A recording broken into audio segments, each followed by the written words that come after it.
My two close friends and I came across monk mode about 2 years ago, and we had to give it a try. Being in the modern age, I'd obviously developed this obsessive, compulsive habit of checking my phone every 10 minutes while trying to do my work. And I had big goals. I wanted to achieve these goals. And yet here I was checking the same 3 to 4 apps, trying to get that little whiff of dopamine if there was even one text, which there never was. So this seemed like the perfect cure, right? I was supposed to get a complete reset of my brain, as you may have heard.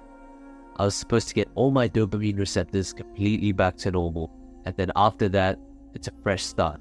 And of course, I'm not going to sit here and lie to you that it doesn't work. After maybe just 48 hours without dopamine-inducing activities like YouTube, short-form content, music, even movies, I started to feel a lot more calm and relaxed, but also had a lot of isolation from my friends.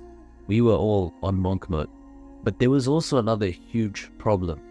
If you've seen my video on Arabic, you would know that there was a time that I struggled with a weak iman, a weak faith. And this emphasis on God being replaced by this almost self-worship where you're the center of the universe, and this isolation from my Muslim friends created a very bad environment and made monk mode a little bit dangerous, and it may even be dangerous for you as a Muslim.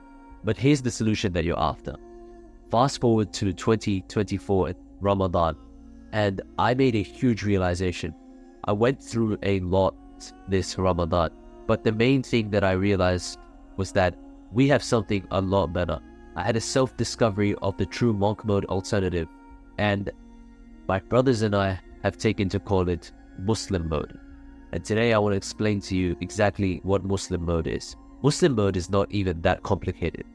You see, Muslim mode is simply living by the true principles of your deen, by trying to replicate as much as you can the life of our beloved Prophet, peace be upon him.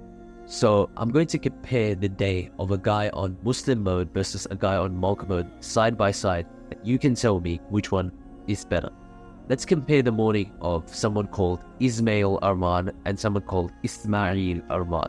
And disclaimer, I am neither of these two guys. 5:30 a.m. Ismail Arman wakes up, jumps out of bed, and goes straight to a cold shower. He conditions himself for pain for the day and wakes his body up. On the other hand, Ismail wakes up and goes and makes wudu straight away, or perhaps a shower as well. He cleanses himself of all his sins and his guilt and his anger. He feels relaxed, and the first thing he remembers is God. After he finishes making wudu, he testifies that there is no God but the one God, that Muhammad, peace be upon him, is the messenger of God. 6 a.m. and now Ismail is going to meditate for 15 minutes, focusing on his sole existence in this world as a floating ball of mass through space. Ismail, on the other hand, prays Fajr for 15 minutes and deeply reflects about his existence in this world as he remembers the one who created him and feels an immense sense of inner peace and clarity and humbles himself.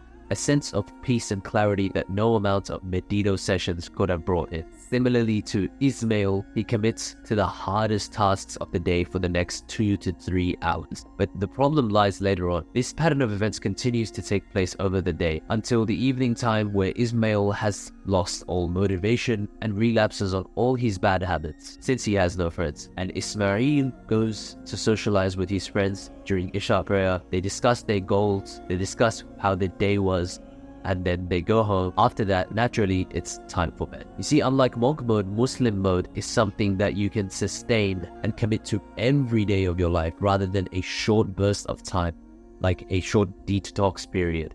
Muslim mode is something you do every day. And so if you want to be surrounded by people who are actually on Muslim mode, including myself and my brothers, then I want you to join the free community linked below. And there we also have the free template for the Muslim mode habit tracker. But most importantly, we have hundreds of other Muslims that will keep you accountable so that you will never falter off your good habits. This is how you will win.